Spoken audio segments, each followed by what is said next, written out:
سانس کے دو عام وائرس مل کر ایک ہائبرڈ وائرس بنا سکتے ہیں جو انسانی مدافعتی نظام سے بچنے اور پھیپھڑوں کی خلیوں کو متاثر کرنے کے قابل ہو سکتے ہیں۔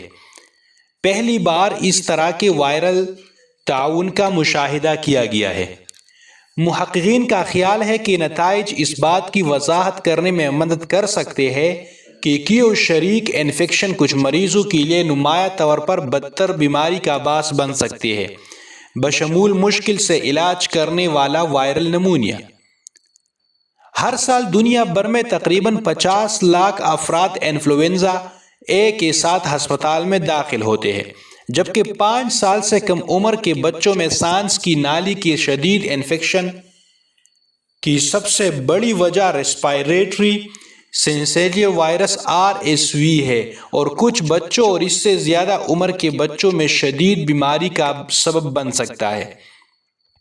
اگرچہ مشترکہ انفیکشن، جہاں ایک شخص ایک ہی وقت میں دونوں وائرسوں سے متاثر ہو سکتا ہے، کو نسبتاً عام سمجھا جاتا ہے، لیکن یہ واضح نہیں کہ اگر یہ وائرس خود کو ایک ہی خلیے کے اندر پائے جائے تو یہ کیسے رد عمل ظاہر کریں گے۔ سانس کے وائرس بہت سے وائرسوں کی کمیونٹی کے حصے کے طور پر موجود ہے، جو تمام جسم کے ایک ہی علاقے کو ایک ماحولیاتی طاق کی طرح نشانہ بناتے ہیں۔ MRC university of Glasgow centre for virus research سے تعلق رکھنے والے ڈاکٹر جو آن بینی نے کہا، جنہوں نے اس تحقیق کی قیادت کی، ہمیں یہ سمجھنے کی ضرورت ہے کہ ہر فرد وائرس کی حیاتیات کی مکمل تصویر حاصل کرنے کے لیے یہ انفیکشن ایک دوسرے کی تناظر میں کیسے ہوتے ہیں۔ نیشنل کووڈ میموریل وال برطانیہ میں خزاں کووڈ کی تعداد نچلی سطح پر ہے، لیکن فلو کے کیسز بڑھ رہے ہیں۔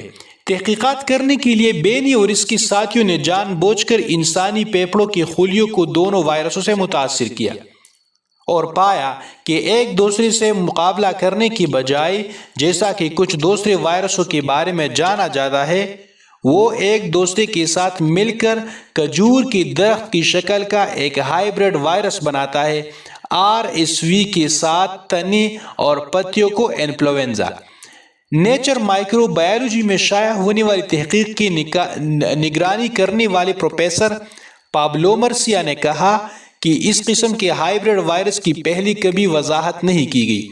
ہم دو بالکل مختلف خاندانوں کے وائرسوں کے بارے میں بات کر رہے ہیں، جو دونوں وائرسوں کے جینوم اور بیرونی پروٹین کے ساتھ مل کر ملتے ہیں۔ یہ وائرس پیتھوجن کی ایک قسم ہے۔ ایک بار بننے کے بعد ہائبرڈ وائرس پڑوسی خلیوں کو بھی متاثر کرنے کے قابل تھا، یہاں تک کہ انفلوئنزا کے خلاف اینٹی باڈیز کی موجودگی میں بھی، جو عام طور پر انفیکشن کو روک دیتے ہیں۔ اگرچہ اینٹی باڈیز اب بھی ہائبرڈ وائرس کی سطح پر انفلوئنزا پروٹین سے چپکی ہوئی ہے، لیکن وائرس پھیپھڑوں کے خلیوں کو متاثر کرنے کے لیے محض پڑوسی RSV پروٹین کا استعمال کرتا ہے۔ مرسیا نے کہا، انفلوئنزا ہائبرڈ وائرل ذرات کو ٹروجن ہارس کے طور پر استعمال کر رہا ہے۔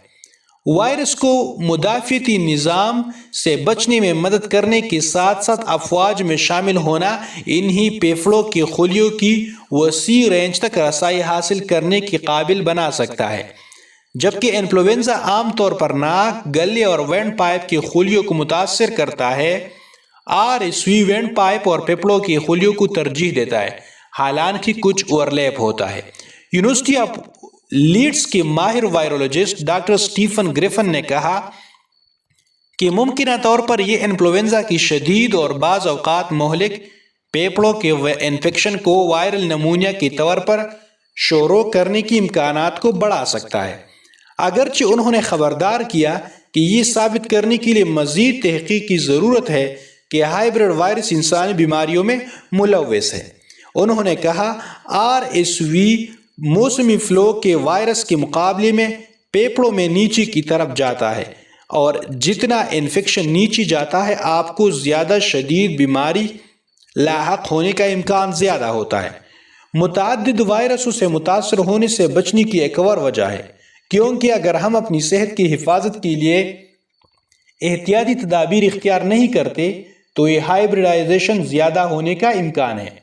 اہم بات یہ ہے کہ ٹیم نے ظاہر کیا کہ ہائبرڈ وائرس خلیوں کو مہذب تہوں کے ساتھ ساتھ انفرادی سانس کی خلیوں کی بھی متاثر کر سکتی ہے۔ یہ اہم ہے کیونکہ خلیے ایک دوسرے سے مستند طریقے سے چپک گئی ہے اور وائرس کے ذرات کو صحیح طریقے سے اندر اور باہر جانا پڑے گا، گریفن نے کہا۔ اگلا مرحلہ اس بات کی تصدیق کرنا ہے کہ آیا ہائبرڈ وائرس شریک انفیکشن والی مریضوں میں بن سکتے ہیں، اور اگر ایسا ہے تو کون سا؟ مرثیہ نے کہا، ہمیں یہ جاننے کی ضرورت ہے کہ کیا یہ صرف انفلوئنزا اور RSV کے ساتھ ہوتا ہے یا یہ دوسرے وائرس کے امتزاج تک بھی پھیلتا ہے۔ مرثیہ نے کہا، میرا اندازہ ہے کہ ایسا ہوتا ہے اور میں قیاس کروں گا کہ جانوروں کے وائرس تک بھی پھیلا ہوا ہے۔